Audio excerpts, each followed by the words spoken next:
Semenjak meraih kemerdekaan, Indonesia telah melakukan berbagai upaya pembangunan hingga saat ini.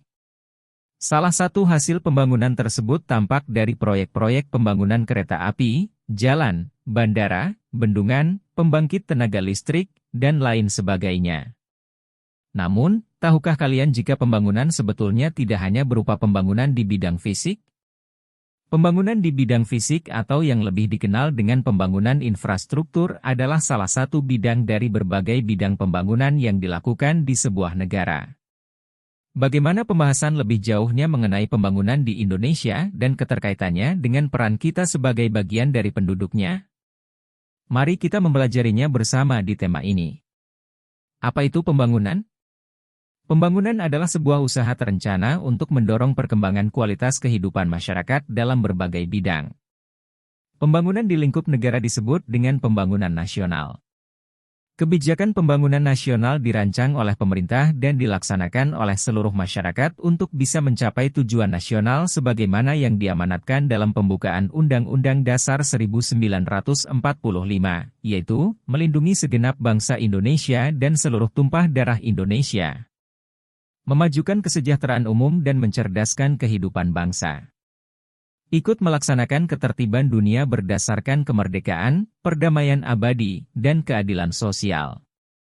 Sebagai bagian dari perubahan sosial, pembangunan adalah sebuah proses berkelanjutan yang termasuk ke dalam kategori perubahan yang direncanakan, oleh karenanya pembangunan di sebuah negara berlangsung dalam jangka waktu yang panjang melintasi berbagai periode pemerintahan.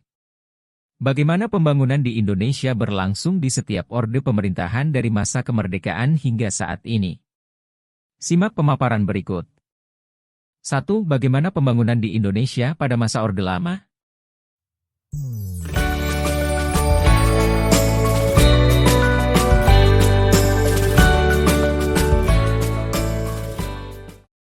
A. Profil pemerintahan. Masa Orde Lama dimulai sejak proklamasi kemerdekaan Indonesia pada tanggal 17 Agustus 1945 hingga peralihan ke pemerintahan Orde Baru di tahun sekitar tahun 1966. Pada masa itu kondisi keamanan negara masih belum stabil, baik karena konflik internal, terjadinya pemberontakan PEMAN dan persinggungan ideologi politik, maupun konflik eksternal, terjadinya peperangan Mi, lawan Belanda yang belum mengakui kemerdekaan Indonesia hingga tahun 1949. Di samping itu, sistem perekonomian di Indonesia juga masih mewarisi struktur masa kolonial di mana jaringan lembaga ekonomi nasional belum memiliki kekuatan yang optimal. Oleh karenanya, penataan di bidang sistem politik dan ekonomi menjadi dua bidang pembangunan yang diupayakan pada masa ini.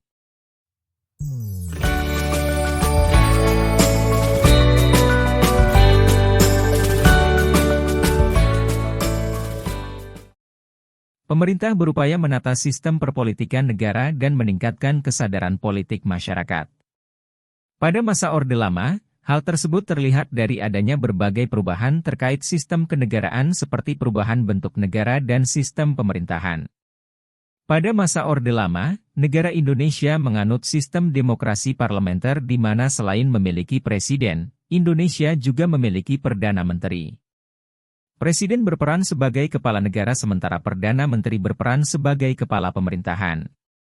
Pada sistem pemerintahan Indonesia saat itu, Perdana Menteri adalah kepala kabinet yang membawahi para menteri sekaligus bertanggung jawab terhadap Presiden dan Dewan Perwakilan Rakyat, DPR, sehingga nama kabinet seringkali dinamakan sesuai dengan nama Perdana Menteri yang memimpin kabinet tersebut. Selama masa pemerintahan Orde Lama, Presiden dijabat oleh Soekarno dengan Wakil Presiden Muhammad Hatta, sampai tahun 1956. Sementara terdapat 10 Perdana Menteri yang pernah menjabat di era ini.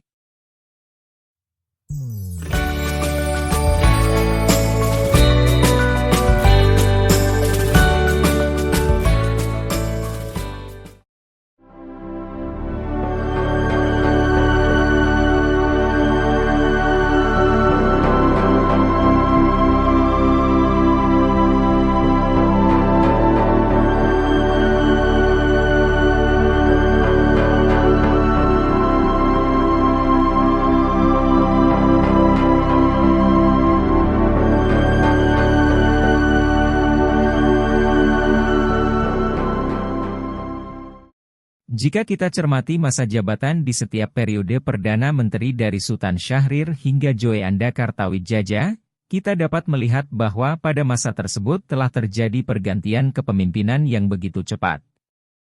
Hal tersebut diakibatkan karena pada masa itu kondisi politik Indonesia masih berlangsung dengan kurang kondusif. Persinggungan kepentingan di antara berbagai ideologi politik kerap terjadi sehingga pemerintahan yang sedang berjalan tidak bisa bertahan dalam jangka waktu yang semestinya. Namun, di tengah kondisi tersebut Indonesia tetap berhasil mengadakan upaya pembangunan politik di dalam negeri dengan sukses melaksanakan pemilihan umum, pemilu, pertama. Di samping itu Indonesia juga berhasil mengadakan pembangunan politik di luar negeri dengan melaksanakan konferensi besar untuk menyatukan kekuatan politik negara berkembang yang bernama Konferensi Asia Afrika. Hebatnya, kedua acara besar tersebut dapat diadakan di tahun yang sama, yakni pada tahun 1955. Kondisi politik di Indonesia kemudian mengalami perubahan setelah dikeluarkannya Dekrit Presiden pada tahun 1959 yang mengubah sistem pemerintahan dari demokrasi parlementer liberal menjadi demokrasi terpimpin. Sejak saat itu peran pemimpin kabinet diambil alih oleh Soekarno yang merangkap jabatan sebagai Presiden dan Perdana Menteri.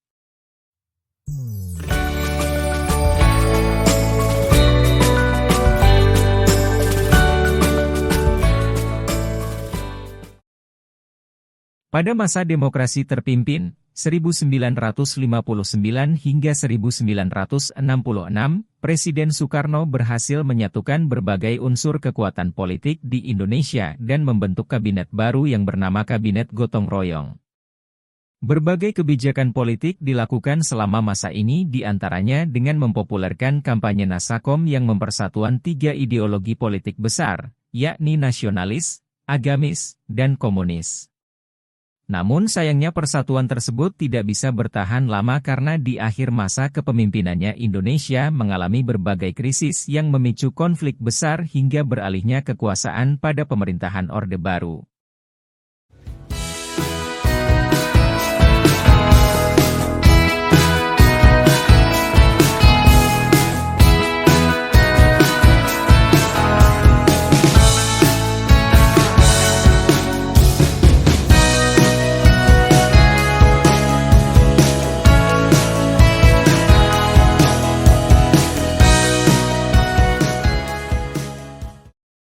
B. Proses pembangunan. Tonggak awal pembangunan Orde Lama dimulai dengan pembentukan Badan Perancang Ekonomi pada 19 Januari 1947 atas inisiatif Menteri Kemakmuran, Dr. Aka Gani. Badan ini bertugas menyusun rencana pembangunan ekonomi untuk jangka waktu 2-3 tahun selama 10 tahun ke depan. Kerja Badan Perancang Ekonomi kemudian diperkuat dengan pembentukan Panitia Pemikir Siasat Ekonomi pada 12 April 1947 yang diketuai oleh Muhammad Hatta. Panitia ini bertugas untuk mengumpulkan data dan mempelajari strategi pembangunan yang bisa menjadi saran bagi pemerintah dalam merencanakan pembangunan ekonomi di tengah upaya mempertahankan kemerdekaan. Panitia Pemikir Siasat Ekonomi kemudian menghasilkan dokumen perencanaan pertama dalam sejarah pembangunan di Indonesia yang bernama Dasar-Dasar Pokok daripada Plan Mengatur Ekonomi Indonesia. Dalam perkembangannya, Panitia Pemikir Siasat Ekonomi tidak bisa bertugas optimal karena situasi politik yang tidak menentu. Meski demikian, pembangunan ekonomi negara dapat dilanjutkan oleh 3 kelembagaan, yaitu 1. Kepanitiaan pada Kementerian Perdagangan dan Industri, 2. Dewan Perancang Negara dan Biro Perancang Negara, dan 3. Dewan Perancang Nasional, Depernas. Pada tahun 1963, Presiden Soekarno menata kembali ketiga lembaga ini dengan membentuk Badan Perencanaan Pembangunan Nasional, Bappenas. Hingga saat ini, Bappenas merupakan lembaga negara yang berperan penting dalam upaya perencanaan pembangunan di Indonesia. Selama proses pembangunan pada masa ini, pemerintah telah melaksanakan berbagai program dan kebijakan ekonomi, mulai dari perdagangan internasional, pengembangan pengusaha dalam negeri, hingga berbagai kebijakan fiskal atau keuangan negara. Dalam bidang infrastruktur, pemerintahan Orde Lama telah membangun berbagai sarana dan prasarana untuk menunjang kehidupan masyarakat. Di bidang transportasi, pemerintah membangun dan merenovasi jalan, jembatan, terminal, stasiun, serta bandara. Di bidang komunikasi, pemerintah membangun dan meluaskan jaringan telekomunikasi radio dan pos. Pemerintah juga membangun gedung-gedung perkantoran untuk menunjang bidang perekonomian, sekolah dan universitas untuk bidang pendidikan, dan puskesmas serta rumah sakit untuk bidang kesehatan. Di samping itu, pembangunan di berbagai bidang lainnya juga berlangsung dari mulai pembangunan perumahan di bidang kesejahteraan hingga pembangunan badan tenaga nuklir di bidang teknologi. Berikut beberapa contoh pembangunan infrastruktur pada masa Orde Lama. Bandar Udara Juanda yang berada di Sidoarjo, Jawa Timur dibangun pada masa pemerintahan Orde Lama sebagai bandara militer untuk mendukung mobilitas dalam kampanye pembebasan Irian Barat. Pembangunan bandara ini mengalami proses yang panjang baik dari segi pembangunan fisik maupun pembiayaannya. Selama prosesnya, Insinyur Juanda sebagai Wakil Perdana Menteri Indonesia pada saat itu memiliki jasa yang besar bagi pembangunan bandara ini sehingga saat peresmiannya pada tanggal 12 Agustus 1964, bandara ini diberi nama Pangkalan Udara Angkatan Laut, Lanudal, Juanda, yang kemudian dikenal sebagai Bandara Juanda. Pembangunan jembatan Ampera yang melintasi Sungai Musi, Sumatera Selatan diinisiasi oleh pemerintah daerah setempat yang kemudian mendapatkan dukungan dari pemerintahan pusat. Jembatan ini mulai dibangun pada tahun 1962 dan diresmikan pada tahun 1965. Pada saat peresmiannya, jembatan ini diberi nama Jembatan Bung Karno untuk mengenang jasa Soekarno dalam proses pembangunannya. Namun pada masa pemerintahan Orde Baru, nama jembatan ini diubah seperti yang dikenal hingga saat ini, yakni Jembatan Ampera. Bendungan Jatiluhur terletak di Jawa Barat dan dibangun pada tahun 1957 hingga 1967. Bendungan yang menahan Sungai Citarum ini memiliki tinggi 96 meter dan panjang 1,22 dengan kapasitas menampung air hingga belasan miliar meter kubik. Merupakan bendungan besar pertama yang dimiliki oleh Indonesia untuk keperluan irigasi dan pembangkit listrik tenaga air, PLTA. 2. Bagaimana pembangunan di Indonesia pada masa Orde Baru?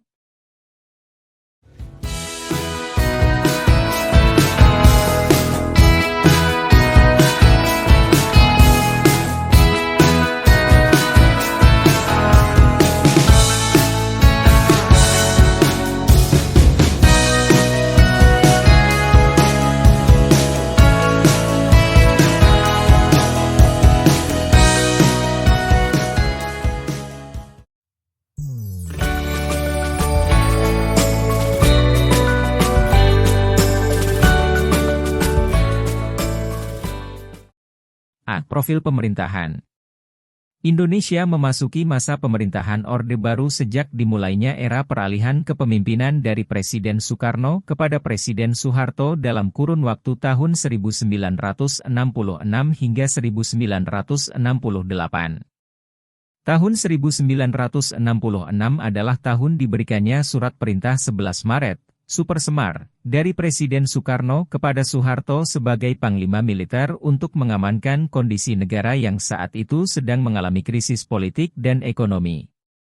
Peristiwa pemberian Super Semar tersebut menandai sudah melemahnya kekuasaan Soekarno di satu sisi dan semakin menguatnya kekuatan Soeharto di sisi lain hingga akhirnya pada tahun 1968, Soeharto resmi diangkat menjadi presiden oleh Majelis Permusyawaratan Rakyat Sementara, MPRS. Hal pertama yang dilakukan oleh pemerintahan Orde Baru adalah mengupayakan kestabilan di bidang politik dan ekonomi. Pada masa ini pemerintah lebih membatasi aktivitas politik masyarakat seperti kebebasan menyampaikan pendapat atau mengadakan kegiatan-kegiatan politik yang dianggap tidak sejalan dengan kepentingan pemerintah. Hal tersebut dilakukan untuk dapat menjaga kestabilan politik sehingga pemerintah bisa leluasa mengembangkan bidang perekonomian untuk melanjutkan pembangunan nasional.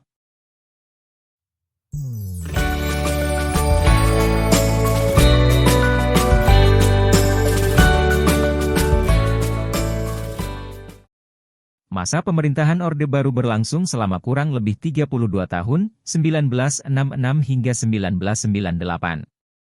Selama masa tersebut, Presiden secara berturut-turut dijabat oleh Soeharto dengan Wakil Presiden yang berganti-ganti seiring dengan periode pergantian kabinet setelah diadakannya pemilu.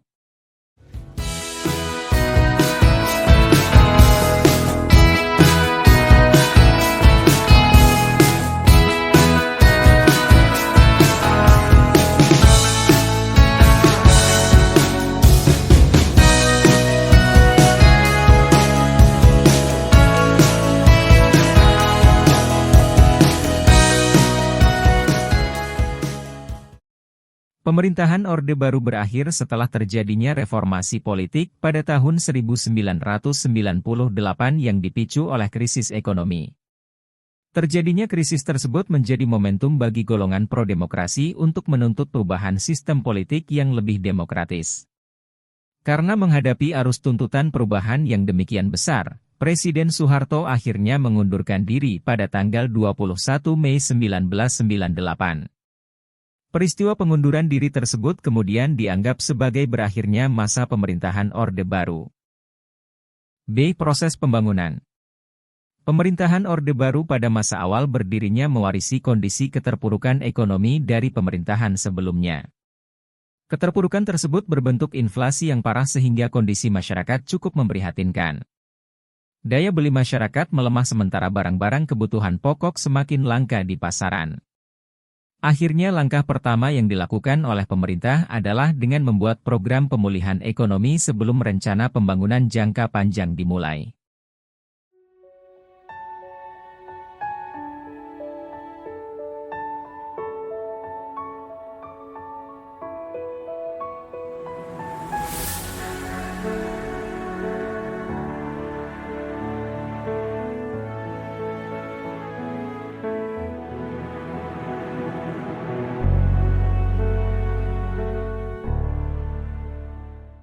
Pemerintah Indonesia saat itu melakukan berbagai strategi pemulihan seperti menerapkan model penyeimbangan anggaran negara dan meminta bantuan kepada lembaga keuangan internasional. Upaya pemerintah tersebut membuahkan hasil dengan terus menurunnya tingkat inflasi dari angka lebih dari 600% menuju angka kurang dari 100% pada tahun 1968. Setelah berhasil menciptakan kestabilan di bidang politik dan ekonomi, pemerintahan Orde Baru mulai melakukan serangkaian program pembangunan yang dikenal sebagai Program Pembangunan Jangka Panjang, PJP, yang akan berlangsung selama 25 tahun. PJP tahap 1 direncanakan pada tahun 1969 hingga 1994, sementara tahap 2 direncanakan pada tahun 1994 hingga 2019. Setiap PJP dibagi ke dalam 5 periode pembangunan yang disebut sebagai Rencana Pembangunan 5 Tahun, Repelita. Repelita adalah satuan program pembangunan yang diselenggarakan dalam waktu 5 tahun secara berkesinambungan. Repelita untuk PJP tahap 1 adalah sebagai berikut: Pelita 1, 1969 hingga 1974, bertujuan memenuhi kebutuhan dasar dan infrastruktur dengan penekanan pada bidang pertanian. Pelita 2, 1974 hingga 1979, bertujuan meningkatkan pembangunan di pulau-pulau selain Jawa, Bali, dan Madura. Pelita 3, 1979 hingga 1984, bertujuan mengembangkan bidang industri padat karya untuk meningkatkan ekspor. Pelita 4, 1984 hingga 1989, bertujuan menciptakan lapangan kerja baru dan industri.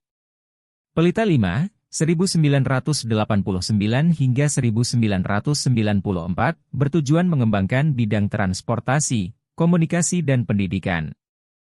Pemerintah Orde Baru mewacanakan trilogi pembangunan sebagai landasan penentuan kebijakan politik, ekonomi, dan sosial dalam melaksanakan pembangunan negara. Trilogi pembangunan tersebut adalah terwujudnya stabilitas politik dan keamanan, pembangunan di segala aspek kehidupan, dan pemerataan pembangunan beserta hasil-hasilnya. Selama PJP tahap 1 berlangsung, beberapa program unggulan yang dilakukan oleh pemerintah di antaranya adalah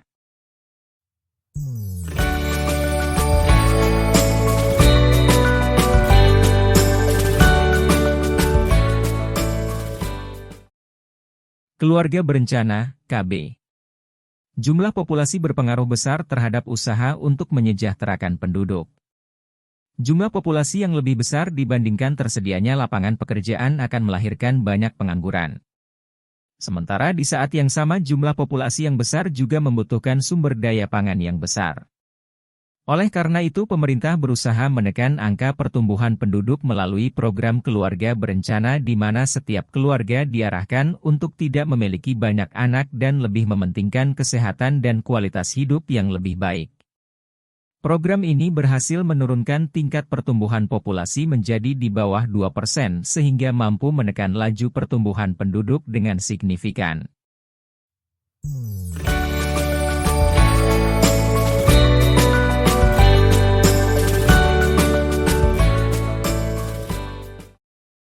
Transmigrasi. Transmigrasi adalah program pemindahan penduduk dari suatu daerah padat ke daerah lain dalam rangka pemerataan jumlah penduduk dan peningkatan produktivitas perekonomian. Transmigrasi menawarkan perbaikan ekonomi bagi masyarakat dengan sumber penghidupan yang terbatas. Dalam praktiknya, transmigrasi banyak memindahkan penduduk dari Pulau Jawa ke pulau lain seperti Sumatera, Kalimantan, Sulawesi, dan Papua. Program transmigrasi sebenarnya sudah dimulai sejak era pemerintahan kolonial Belanda, tetapi intensitasnya naik signifikan pada masa Orde Baru sejak menjadi prioritas pembangunan. Setidaknya jutaan orang tercatat menjadi transmigran pada era pembangunan Orde Baru. Industrialisasi pertanian. Usaha pemerintah untuk meningkatkan produksi pangan dan mendorong perekonomian dilakukan dengan cara meningkatkan produksi di sektor pertanian. Dua strategi yang dikenal luas pada program ini disebut dengan ekstensifikasi dan intensifikasi. Ekstensifikasi terkait dengan usaha memperluas area pertanian dengan membuka lahan-lahan baru. Strategi ini berjalan seiring dengan program transmigrasi, sementara intensifikasi terkait dengan usaha mengoptimalkan mekanisme pertanian dengan menggunakan teknologi tepat guna. Dibarengi dengan penelitian di bidang pengembangan bibit unggul dan penggunaan mesin-mesin pertanian modern, program ini berhasil meningkatkan produksi hasil pertanian hingga puncaknya di pertengahan tahun 1980-an. Indonesia berhasil mencapai swasembada beras atau kemampuan memenuhi kebutuhan beras secara mandiri sehingga tidak perlu mengimpor dari negara lain.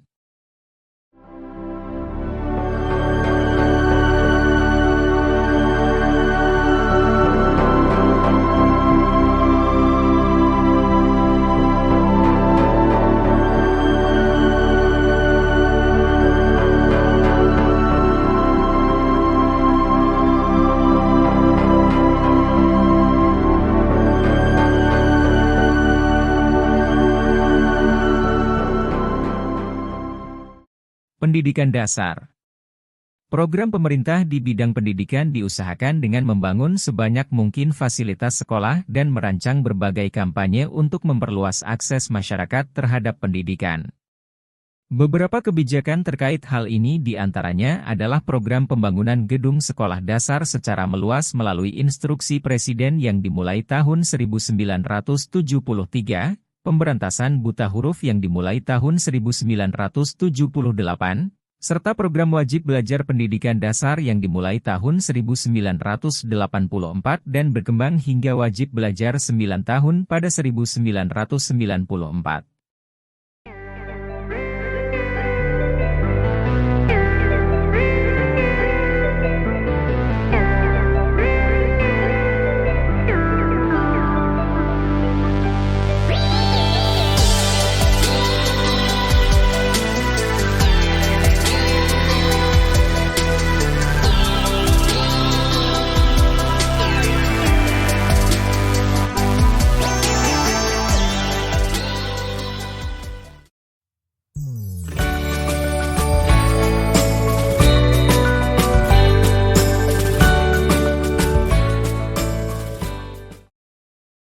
Kondisi masyarakat di akhir masa Orde Lama terulang kembali di akhir masa Orde Baru. Indonesia dilanda krisis ekonomi yang berdampak pada terjadinya inflasi yang menyulitkan keadaan hidup masyarakat. Kondisi tersebut memicu peristiwa-peristiwa kerusuhan yang terjadi di beberapa kota di Indonesia. Di pusat kota Jakarta, peristiwa kerusuhan memuncak dan mengakibatkan jatuhnya banyak korban jiwa. Di tengah kondisi tersebut, mahasiswa dari berbagai daerah yang menuntut reformasi kemudian berhasil menduduki gedung DPR MPR. Melihat situasi yang semakin tidak terkendali, Presiden Soeharto kemudian menyatakan diri mundur dari jabatannya sebagai presiden. Peristiwa tersebut kemudian menandai lahirnya masa baru dalam sejarah pemerintahan di Indonesia, yakni Orde Reformasi. Profil pemerintahan. Pemerintahan Orde Reformasi berlangsung secara lebih demokratis dari periode pemerintahan sebelumnya. Masyarakat bebas mendirikan partai dan mengikuti pemilu dengan lebih efektif. Pada masa ini juga kebebasan pers kembali dibuka sehingga setiap masyarakat bisa beropini dengan bebas. Kebebasan tersebut dimulai dari era pemerintahan B.J. Habibie yang secara otomatis terpilih menjadi presiden saat menjabat sebagai wakil presiden Soeharto. Sesuai dengan mandat undang-undang, wakil presiden berhak menggantikan posisi presiden setelah presiden yang sah mengundurkan diri. Presiden B.J. Habibie kemudian memimpin era peralihan dari pemerintahan Orde Baru menuju Orde Reformasi. Proses pembangunan. Pemerintahan B.J. Habibie yang hanya berlangsung selama kurang lebih 1 tahun fokus pada penataan kembali kondisi ketidakstabilan negara, baik dari segi ekonomi maupun politik. Kebijakan ekonomi yang dilakukan adalah merekonstruksi perekonomian nasional dengan membentuk Badan Penyihatan Perbankan Nasional hingga dapat menaikkan kembali nilai tukar rupiah terhadap dolar AS yang sebelumnya anjlok. Sementara kebijakan di bidang politik diantaranya melakukan pencabutan terhadap pembatasan pers, merestui jajak pendapat untuk wilayah Timor Timur, hingga berhasil mengadakan pemilu pertama di masa reformasi pada tanggal 7 Juni 1999. Habibie kemudian berhenti menjabat sebagai presiden saat MPR mengadakan sidang istimewa dan memilih Abdurrahman Wahid sebagai presiden pada tanggal 20 Oktober 1999.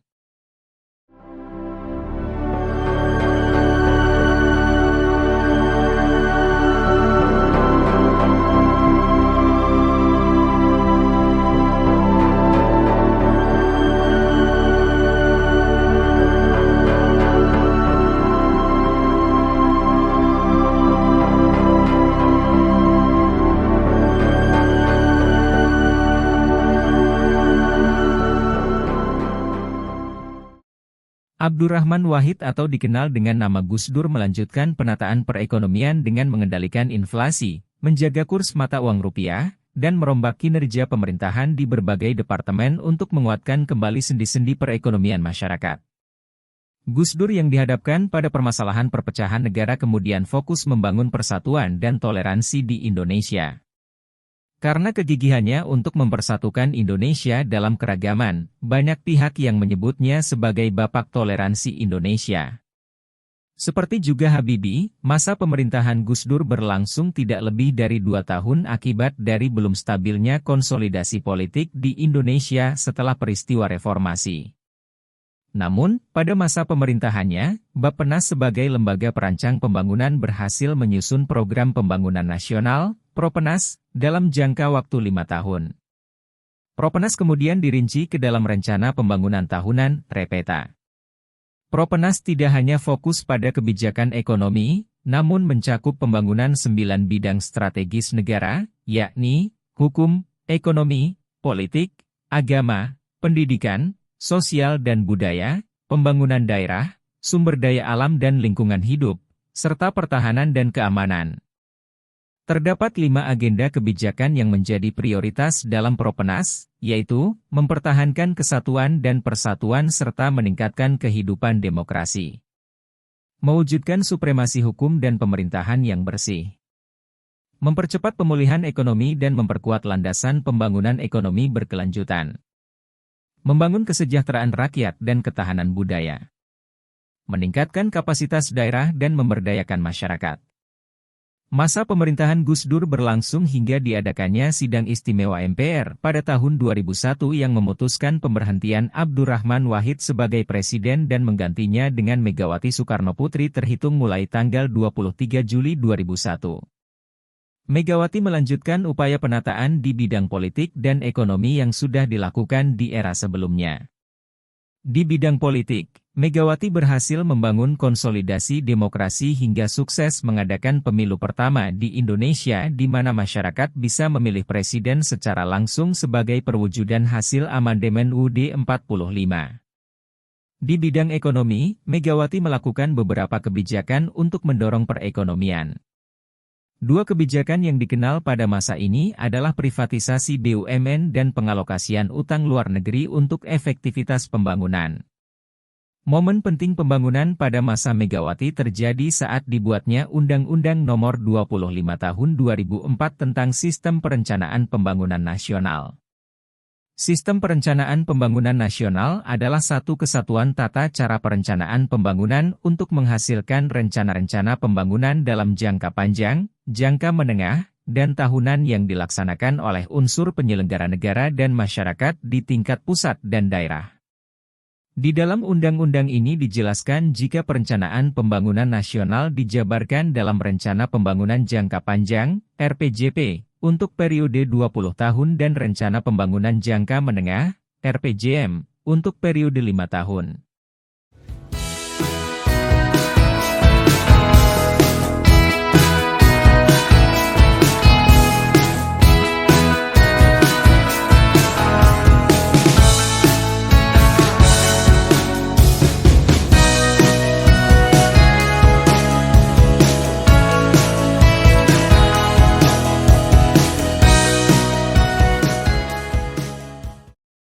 Masa pemerintahan Megawati berlangsung sampai 2004, saat Susilo Bambang Yudhoyono terpilih menjadi Presiden ke-6 Indonesia sekaligus menjadi Presiden pertama yang dipilih secara langsung oleh rakyat melalui pemilu. Susilo Bambang Yudhoyono, atau juga dikenal dengan nama SB, mulai menjabat sebagai Presiden pada tanggal 20 Oktober 2004. Kondisi politik yang mulai stabil sejak bergulirnya reformasi mampu dimanfaatkan pemerintahan SB untuk melakukan berbagai terobosan pembangunan.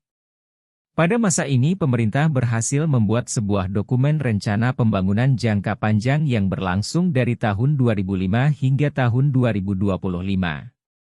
Sebagai pendukung penerapan rencana pembangunan, pada tahun 2011 SBY membuat kebijakan Master Plan Percepatan dan Perluasan Pembangunan Ekonomi Indonesia, MP3I, untuk dapat mempercepat realisasi perluasan pembangunan ekonomi dan pemerataan kemakmuran masyarakat. Pemerintahan SBY berlangsung selama 2 periode pemilu hingga berakhir pada 20 Oktober 2014. Selama masa tersebut, Indonesia mengalami proses pembangunan yang cukup signifikan. Beberapa contoh prestasi pemerintahan SBY yang bisa dicatat adalah revitalisasi industri pertahanan atau industri strategis, keaktifan di kerjasama ekonomi internasional seperti APEC dan G20, penurunan angka pengangguran dan kemiskinan, pembentukan Badan Penyelenggara Jaminan Sosial, BPJS, dan pembangunan berbagai infrastruktur daerah.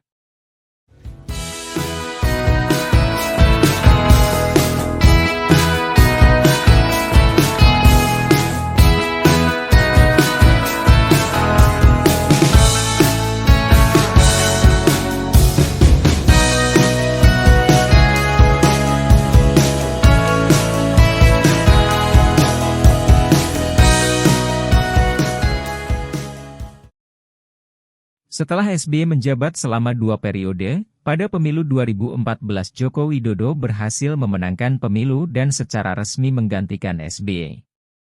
Presiden Joko Widodo atau juga dikenal dengan nama Jokowi mulai menjabat sebagai presiden pada tanggal 20 Oktober 2014. Pembangunan jangka panjang yang sudah dimulai di era pemerintahan SBY semakin menemukan momentumnya untuk berkembang secara signifikan di era pemerintahan Jokowi. Stabilitas politik yang semakin terjaga juga semakin memantapkan langkah pemerintah untuk bisa memacu pembangunan. Sasaran utama pembangunan pada masa pemerintahan Jokowi adalah pembangunan infrastruktur dan sumber daya manusia dengan melakukan reformasi birokrasi atau perombakan tata kelola pemerintahan.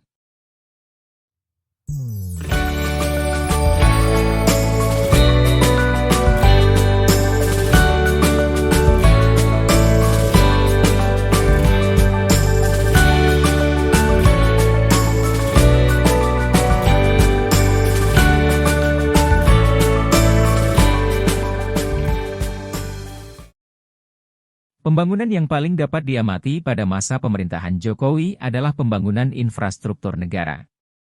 Pemerintah terus menaikkan anggaran pembangunan infrastruktur untuk membiayai pembangunan jalan, rel kereta api, bendungan, gedung fasilitas publik, bandara, terminal, pelabuhan, jalur komunikasi, pembangkit listrik, dan berbagai prasarana lainnya. Pembangunan-pembangunan yang dilakukan di seluruh daerah Indonesia tersebut ditujukan untuk mengoptimalkan konektivitas antar wilayah, meningkatkan produktivitas, dan mengefisienkan distribusi yang diharapkan dapat mendorong kesejahteraan bagi seluruh rakyat Indonesia. Pembangunan infrastruktur pada masa pemerintahan Jokowi tergambar dalam Proyek Strategis Nasional, PSN. Menurut Perpres Nomor 3 Tahun 2016, PSN adalah proyek yang dilaksanakan oleh pemerintah, pemerintah daerah, dan/atau badan usaha yang memiliki sifat strategis untuk peningkatan pertumbuhan dan pemerataan pembangunan dalam rangka meningkatkan kesejahteraan masyarakat dan pembangunan daerah. Pemetaan PSN tergambar dalam infografis berikut.